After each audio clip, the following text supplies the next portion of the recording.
আসসালামু আলাইকুম। স্টুডিওতে নতুন আরেকটি গান রেকর্ড নিয়ে আপনাদের সামনে হাজির হলাম এবং আপনারা দেখতে পাচ্ছেন যে নতুন একটি গানের ভোকাল দেওয়া হচ্ছে। কীভাবে দেওয়া হয়, কীভাবে ভোকালগুলো নেওয়া হয় বা গানগুলো কম্পোজ করা হয়, সেগুলো আপনারা আজকে দেখবেন। সাথেই থাকুন। স্টুডিওতে আমরা যখন গান রেকর্ড করি, দেখতে সহজ মনে হলেও বিষয়টি কিন্তু আসলে এতটাই সহজ নয়। বারবার ভোকাল দিতে হয় এবং সাউন্ড সিস্টেমের সাথে মিলিয়ে মানে মিউজিক কম্পোজ যিনি করেন আমাদের প্রিয়, সবার প্রিয় শামীম আশিক ভাই। আমি এমনি কাছ থেকে দেখেছি অনেক কষ্ট করতে হয়, অনেক কিছু বুঝতে হয় এবং বারবার কাট নিচ্ছিল। এবং শিল্পী যদি নতুন হয়ে থাকে, যে এর আগে গান টান করে নাই, তাহলে জিনিসটা আরও কঠিন, আরও ক্রিটিক্যাল।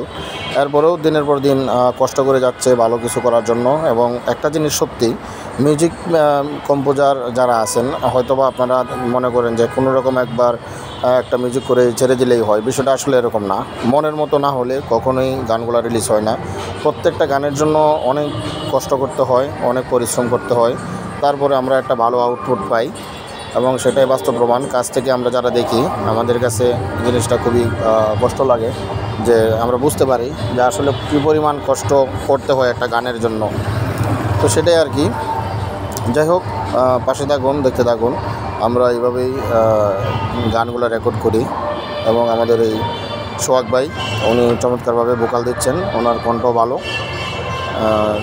সোহাগ ভাই চাইলে এবং ভালো কিছু হবে আশা করি। সে অনেক গুণী একজন মানুষ।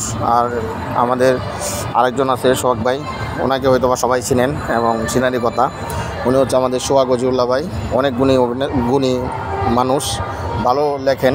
ওনার লিরিকের অনেক গান আছে, এপে সুমন ভাইয়ের ঘুমপাড়ানি বন্ধ থেকে শুরু করে অনেক গান, জান রে, এই গানগুলো ওনারই লেখা। তো যাই হোক, সকলে দোয়া করবেন ভালো কিছু করার জন্য।